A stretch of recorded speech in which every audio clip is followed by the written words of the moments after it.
បងប្អូនសៀមឃើញវីដេអូរបស់ខ្មែរយើងមួយដែលមានបងប្រុសម្នាក់ហ្នឹងគាត់ដឹកស្វាយហ្នឹងយកទៅបោះចោលហើយសៀមដល់គ្នាហូបកញ្ជ្រៀវថានឹងហើយគឺលទ្ធផលមកពីរាជរដ្ឋាភិបាលរបស់គេហ្នឹងគឺបិទច្រកមិនឲ្យតំណែងរបស់យើងចូលហើយឥឡូវតំណែងរបស់យើងស្ទះទាំងអស់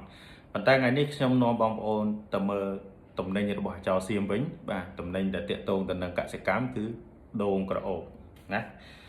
បាទព័ត៌មានគឺ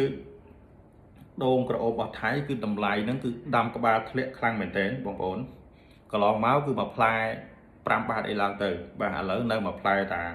2 បាតទេមួយផ្លែបាទតម្លៃធ្លាក់មែនទែនបាទមើលខ្ញុំអានឲ្យបងប្អូនស្ដាប់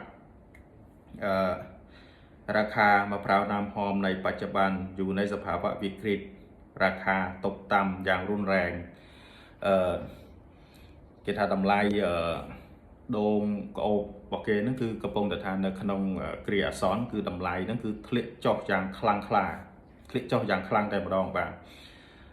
ដោយរាខាหน้าสวนลดลงเหลือเพียงลูกละ2 บาทតម្លៃមុខតម្លៃនៅសួនបណ្ដោយហ្នឹងគឺធ្លាក់ចុះដល់សល់តែ2 បាតទេขณะที่ราคาขายปลีกและขายส่งในตลาดกลางยังคงมีความแตกต่างกันตามขนาดและแหล่งที่มาดังนี้តេតងនឹងតម្លៃទៅថាតាមផ្សារអីហ្នឹងគឺតម្លៃខុសគ្នាមកទៅតាមតំបន់ដែលថាគេទទួលពីកន្លែងណាមកអីចឹងទៅរាខាមะพร้าวน้ำหอมแยกตามแหล่งจำหน่ายอันนี้មើលតឡាទី1 មើងណាราคาหน้าส่วนจังหวัดราชบุรีและพื้นที่ใกล้เคียงตกต่ำเหลือเพียง 2-3 บาทต่อลูกซึ่งเกษตรกรระบุว่าเป็นราคาที่ต่ำกว่าต้นทุนการผลิตอันนี้តម្លៃនៅខេត្តរាជបុរីហ្នឹងគឺជាខេត្តមួយដែលផលិតដូងក្អូបហ្នឹងគឺច្រើនជាងគេនៅក្នុងប្រទេសថៃហ្នឹងគឺតម្លៃដល់សល់2 ទៅ 3 បាតហើយតម្លៃហ្នឹងគឺជាតម្លៃដែលកសិករហ្នឹងគឺបានបញ្ជាក់ថាតម្លៃហ្នឹងគឺក្រោមដើមទុនផលិតបាទបានន័យថាខាតដើមតម្លៃហ្នឹងគឺតម្លៃខាតដើមហើយបាទបងប្អូនហើយតឡាថៃมีการจำหน่ายมะพร้าวอ่อนและมะพร้าวน้ำหอม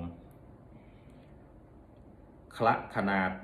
โดยราคามีความผันผวนตามปริมาณสินค้าแต่ละวันតម្លៃលក់នៅបើគេអត់ខាត់បានន័យថារួមទាំងតូចទាំងធំអីហ្នឹងគឺគេទិញមួយថងរបស់វាហ្នឹង10 ផ្លែហ្នឹងបរិសបានណាអាហ្នឹងបានថាទឹកនឹងខ្សែខ្មែរយើងថ្ងៃមុនเป็นยังไงมะพร้าวของมึงเป็นยังไง